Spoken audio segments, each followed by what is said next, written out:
come with me as we go to Home Depot to grab it's like a chicken wire, and I'll be using that chicken wire to put in front of my radiator and condenser.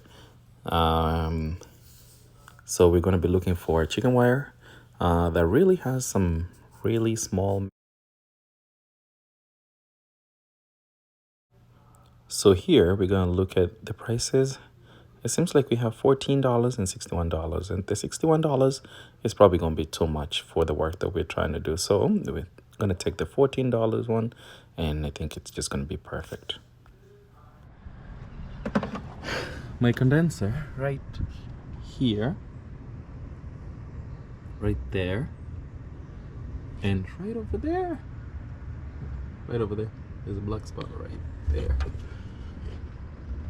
So this condenser got hit by a stone that came through this old wire mesh right here, and as you can see, there are holes right there. So I'm thinking it came through here, and another one over there, and another one. So I've decided, gone to Home Depot, gotten this really amazing chicken wire or something of the sort, and I'm gonna add it here to make sure the normal stones come through. So, and then once that's changed, it's gonna protect my condenser, which is this one, and my radiator, which is this one, which I'm hoping is still okay.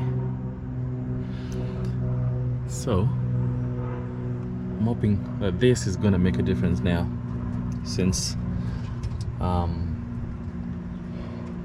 the one that was there wasn't really helping as much. So all right, I'll see you once I'll probably put some binding wire all through the, like there's some vents on the other side, I'll show you. So I'm gonna make sure that I put them through, and we'll see.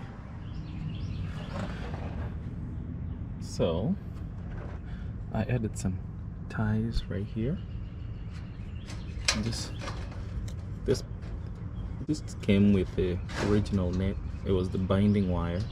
So what I did is I took some of that binding, put it through in different positions, like on this edge, 3, and some in the middle, and all the way on the other side right there.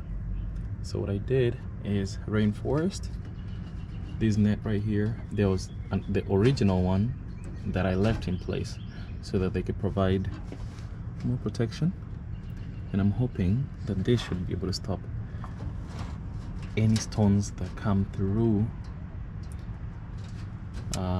the fast net, and hopefully I can protect my new condenser that I'll have to put in, because this is definitely gone. All the freon escaped, and I'm thinking this will probably need to be changed because I don't have any AC in the truck. I also did I added this clip right here. This is the power steering reservoir, and at the bottom I noticed that there was no clip holding this blue pipe, and this one was loose as well. That's why I was getting a lot of power steering kind of just all over the place. So I decided to add that clip right there, another clip right here. Another thing I did was my coolant sensor, low coolant sensor. This is it right here. There's a sensor that is attached to this particular thing right here, and it's a probe that goes into the water. So as soon as you heat the minimum right here and it goes below the probe, it's supposed to throw a sensor light in the truck, and when it does, you know that your coolant is below the probe, which this sensor right here helps to do that. So my coolant level was just below the probe, and when I took it out, when I took out the old probe, I noticed that the old sensor, I noticed that the probe was broken.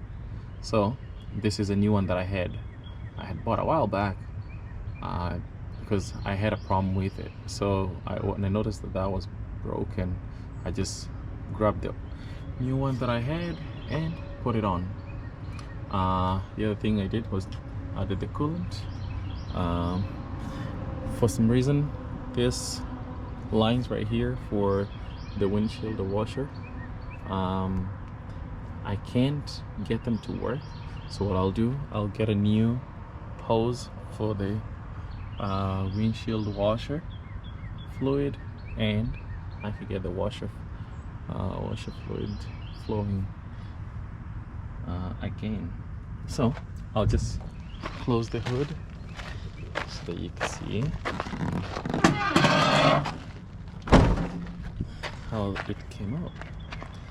So this right here, anything shiny is the net right here.